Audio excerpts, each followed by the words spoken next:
Block diagram reduction के अंदर memo system, what is multiple input multiple output system, जिसमें हमने एक क्वेश्चन किया था फॉर बेटर अंडरस्टैंडिंग, कि जिसमें हमारा मोस्टली रूल यूज हुए थे, आई थिंक रूल 1 to 8।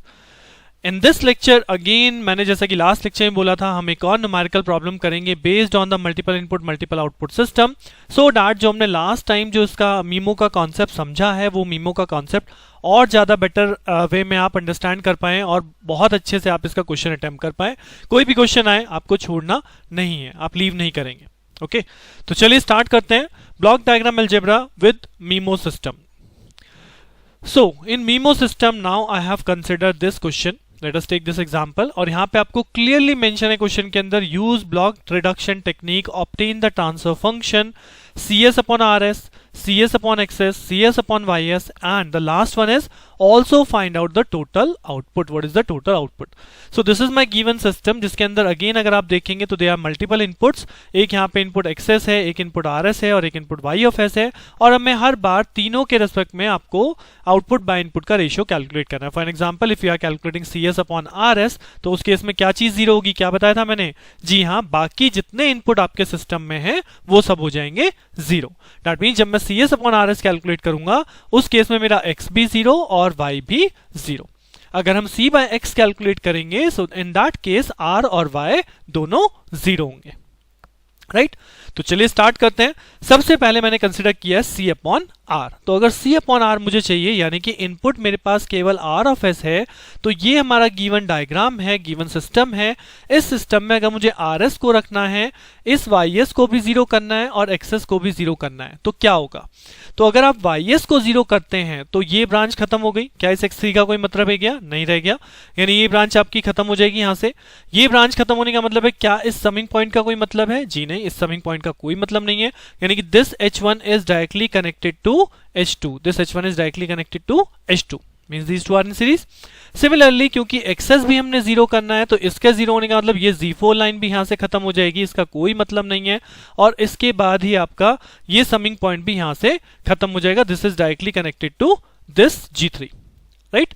सो अगर हम इसे सिंप्लीफाई करें तो सिंप्लीफाई करके सर्किट क्या दिखाई देगा, once you put XS and ys is equal to zero, then your system look like this, कि मैंने यहां से y of s को भी रिमूव कर दिया, यहां से x of s को भी रिमूव कर दिया, so now g1 g2 and g3, so g1 g2 g3 are in series, और इस सीरीज में ये फीडबैक यहां से स्टार्ट हुआ जिसमें कि दो फीडबैक आपके लग गए h1 और h2, and this is your feedback connection with negative sign. So simple, अगर मैंने एक इनपुट rs को कंसीडर किया है तो बोथ एक्सेस और ys जीरो हो गए, इनकी वजह से हमारा ये सिस्टम इस तरह से फॉर्म हो गया, राइट। सो फॉर्म होने के बाद अगर आप देखेंगे तो इस डायग्राम के अंदर अब हम सिंप्लीफाई कर सकते हैं, cs upon rs क्या बचा, जी हाँ, g1 g2 g3 हमारे हो गए सीरीज में, और ये सीरीज कॉम्बिनेशन इनके साथ हो गया फीडबैक, तो दैट मींस अगर हम यहाँ पे अप्लाई कर दें तो ये हमारा series combination g1 g2 g3 and this is feedback combination h1 h2।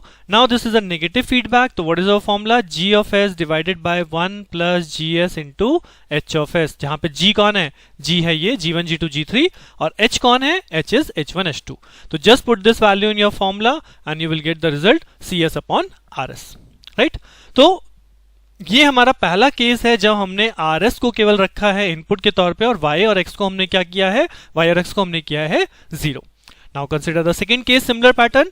तो अगर सेकंड केस की बात करूं, I am considering here x of s, ठीक है, अब हम यहाँ पे कंसिडर कर रहे हैं xs, तो क्या जीरो होगा, अब हमें rs को जीरो करना है और ys को जीरो करना है, तो सेम चीज, अगर आप ys को जीरो कर रहे हैं तो ये आपका पोर्शन कैंसिल हो जाएगा, s3 खत्म हो जाएगा, ये समिंग पॉइंट खत्म हो जाएगा, and this h1 is directly connected to h2, right.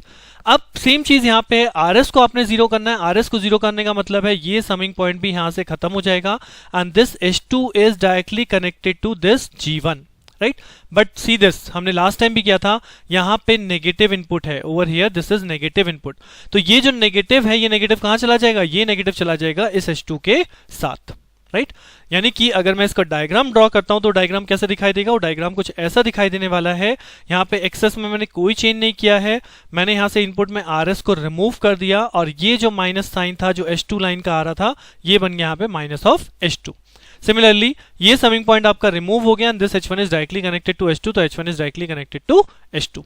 Now this figure look like this, और जैसे ही आप इस डायग्राम को देखेंगे आप इजिली इसे सॉल्व कर पाएंगे कि यहाँ पे क्या हो रहा है। तो यहाँ पे क्या हो रहा है, now this h1 -h2, G1, G2 all are in series, all are in series. ठीक है, तो अगर इस डायग्राम को हम थोड़ा सा रिफॉर्म कर लें कि लाइक हमारे पास इनपुट होता है इस साइड पे, तो this is our input x of s and this is our output c of s।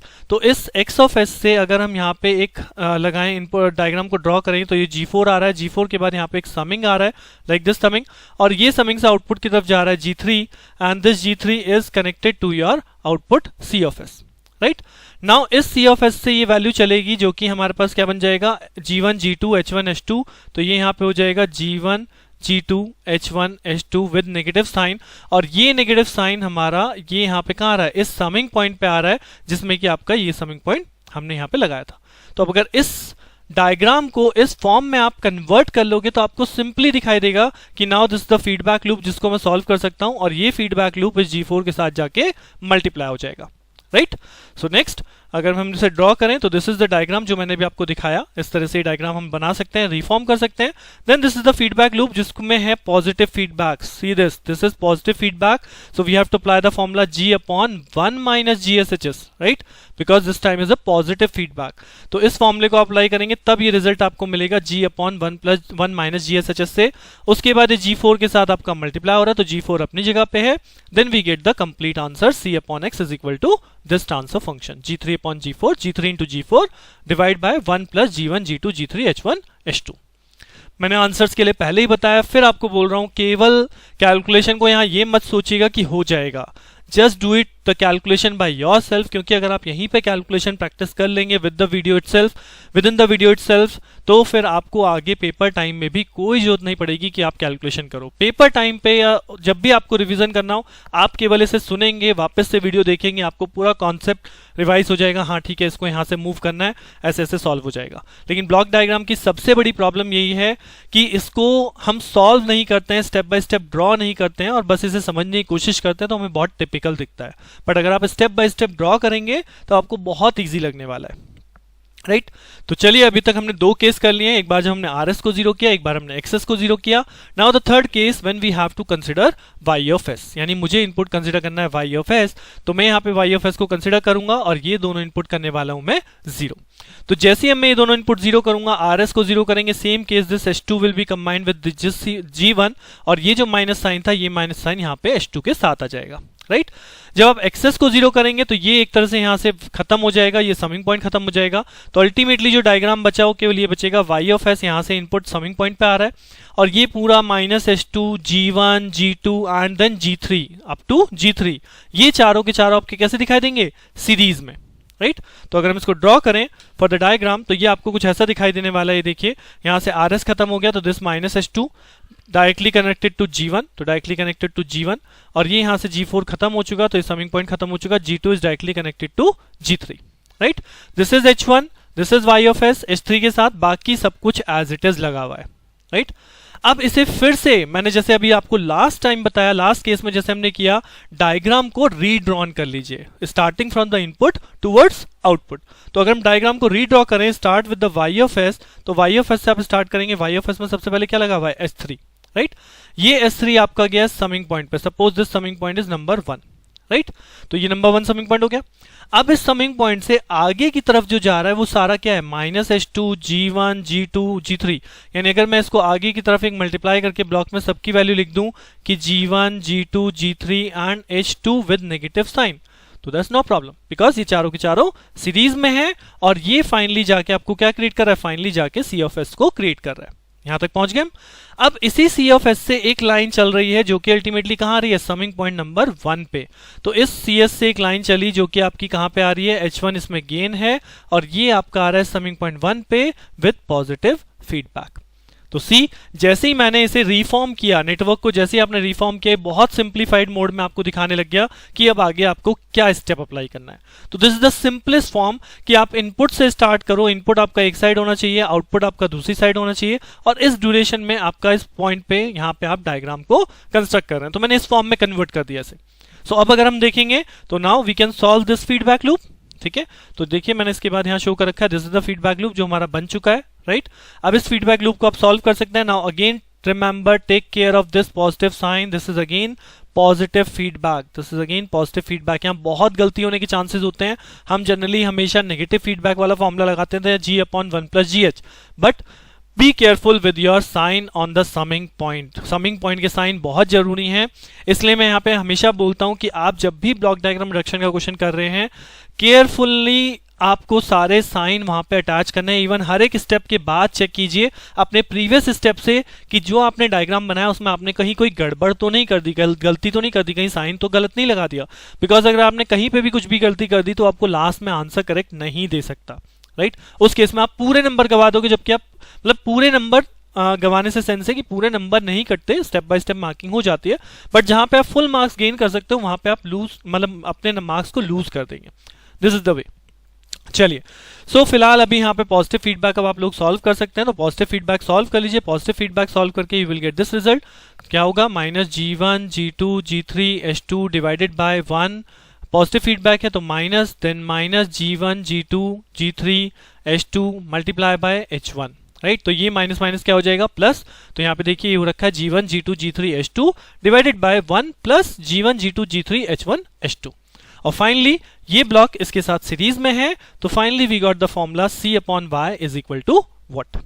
Right, so ये क्वेश्चन था जिसको हमने तीनों अलग अलग रीजन के लिए कैलकुलेट किया कि c/x क्या है, c/r क्या है, c/y क्या है. तो if you are considering all the inputs like c/x क्या है हमने कैलकुलेट कर लिया, c/r, देन c/x हमने कैलकुलेट कर लिया, देन c/y हमने कैलकुलेट कर लिया. तो अगर आपसे क्वेश्चन में जैसे कि मैंने पहले बोला था इंडिविजुअल पूछा जाता है तो वही पर्टिकुलर ट्रांसफर फंक्शन, वही पर्टिकुलर रेशियो आपको कैलकुलेट करना है. राइट, और अगर आपसे कंप्लीट आउटपुट पूछा गया था, लाइक इस सिस्टम के अंदर कंप्लीट आउटपुट पूछा गया था, तो कंप्लीट आउटपुट क्या बनेगा? फॉर एग्जांपल ये फर्स्ट केस है, ये सेकंड केस है, ये थर्ड केस है, तो मुझे इन तीनों को ऐड ऑन करना है. मैं कहता हूं सपोज ये C1 आया था, ये C2 आया था और ये सपोज C3 आया था, तो I want that C1 of S plus C2 of S plus C3 of S. Right, तीनों आउटपुट को आपको सम करना है. तो अगर मुझे C1 ऑफ S की वैल्यू चाहिए तो C1 ऑफ S की वैल्यू क्या होगी? C1 S की वैल्यू होगी this value multiply by what? Multiply by RS. Right, अगर आपको केवल C2 की वैल्यू चाहिए तो this value multiply by X. अगर मुझे C3 की वैल्यू चाहिए तो this value multiply by Y. Right, और इन तीनों वैल्यू को यहाँ पे लिख दीजिए. तो अगर आप देखोगे, आप इन्हें क्लब करोगे तो ये नीचे का एलसीएम सब में कॉमन है. 1 plus g1 g2 g3 h1 h2, 1 plus g1 g2 g3 h1 h2, 1 plus g1 g2 g3 h1 h2. तो तीनों एलसीएम कॉमन हो गए, यानी जब मैं इन्हें ऐड करूंगा तो what will get? The final result is g1 g2 g3 into r. ठीक है, तो ये रहा मेरा फाइनल रिजल्ट कि g1 g2 g3 into r plus then the next result is g3 g4 into x of s. तो g3 g4 x of s and this is the last result कि इसमें वैल्यू क्या multiply हो रही है? y of s. तो g1 g2 g3 h2 s3 y of s नीचे LCM से. तो this becomes my final result जिसे हम यहाँ पे बोल रहे हैं कंप्लीट आउटपुट या what is the output of this system. Right, so ये एग्जाम्पल थे मल्टीपल इनपुट मल्टीपल आउटपुट के बेस पे. एक क्वेश्चन हमने लास्ट टाइम किया था, एक क्वेश्चन यहाँ किया है. और अगर मैं आपको पेपर पॉइंट ऑफ व्यू से बोलूं तो most of the time multiple input multiple output का क्वेश्चन भी पेपर में आ जाता है, बिकॉज इट विल अप्लाई और ऑल द रूल्स. तो यहाँ पे आपका ब्लॉक डायग्राम रिडक्शन करने के लिए आपको काफी सारे स्टेप्स मिल जाते हैं और एक अच्छा क्वेश्चन 10 मार्क्स में पुटअप हो जाता है. राइट, अगर मैं भी सोचूं कि मुझे भी कोई क्वेश्चन देना है तो मैं यहाँ पे कंसिडर करूंगा कि मल्टीपल इनपुट मल्टीपल आउटपुट दूं जिसमें कि आपका बेसिक तो ऑलरेडी कवर हो ही जाएगा, साथ में एक और कॉन्सेप्ट आपका कवर हो जाता है. राइट, तो इस लेक्चर के लिए इतना ही. इस लेक्चर में जो हम लोगों ने कवर किया है मीमो सिस्टम, और इससे पहले वाले में भी हमने मीमो सिस्टम की बात की थी with numerical problem. Next lecture में हम लोग ब्लॉक डायग्राम का जो हमारा लास्ट टूल बचा है उसके बारे में बात करेंगे. तब तक के लिए आप यहाँ तक के लेक्चर्स की अच्छे से प्रैक्टिस कर लीजिए, तभी आप नेक्स्ट लेक्चर को समझ पाएंगे. राइट, मिलते हैं नेक्स्ट लेक्चर में, तब तक के लिए थैंक यू.